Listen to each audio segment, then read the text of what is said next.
अजय देवगणचा बहुप्रतीक्षित चित्रपट रेड 2 गुरुवारी 1 मे रोजी थिएटरमध्ये प्रदर्शित झाला।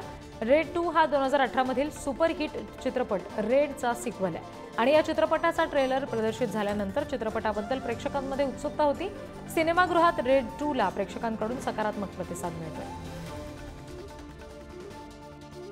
गायक अभिजीत सावंतचं नवीन गाणं आज रिलीज होणार आहे। चाल तुरु तुरु हे त्याच्या नवीन गाण्याचं शीर्षक आहे आणि या गाण्याचं पोस्टर सुद्धा समोर आलंय। प्रसिद्ध गायक सोनू निगमला भर संगीताच्या कार्यक्रमातच राग अनावर झाल्याचं पाहायला मिळालं। यावेळी कन्नड भाषेवरून हुल्लडबाजी करणाऱ्या तरुणाला त्यानं फटकारलं। शिवाय कन्नड भाषेचा अभिमान असल्याचं सुद्धा सोनू निगम यांनी म्हटलं। भारतात पाक कलाकारांच्या अकाउंटवर बंदी घातली गेली आहे। याच्यामध्ये पाकिस्तानी कलाकार माहिरा हानिया यांसह अनेक पाकिस्तानी कलाकारांचे अकाउंट्स भारतात बंद केलेले आहेत। पहलगाम दहशतवादी हल्ल्यानंतर सर्व पाकिस्तानी कलाकारांसह भारतात बंदी घातली गेलेली आहे।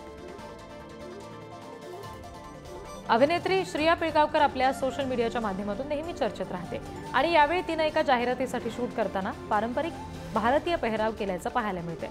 शिवाय अशा पेहरावामध्ये भूमिका आणि चित्रपट करायची भावना तिने व्यक्त केली आहे। बॉलिवूड अभिनेते परेश रावल यांनी मराठी नाटकांचं कौतुक केलं। परेश रावल यांनी एका YouTube चॅनलला दिलेल्या मुलाखतीमध्ये हे कौतुक केलं। मराठी नाटकांमधून खूप काही शिकायला मिळतं असं रावल यावेळी म्हणाले।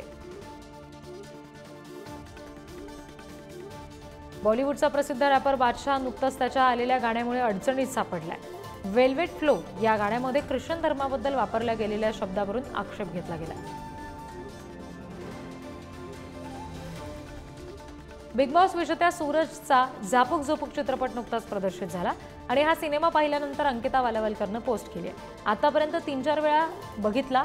सिनेमा पाहून त्यावर भाष्य करा, न पाहता टीका करू नका असं कॅप्शन तिनं दिलंय आणि सूरज सोबतचा फोटो पोस्ट केलाय। ईशा देओलने तिचे आई-वडील हेमा मालिनी आणि धर्मेंद्र यांच्या लग्नाच्या वाढदिवसानिमित्त खास पोस्ट शेअर केली।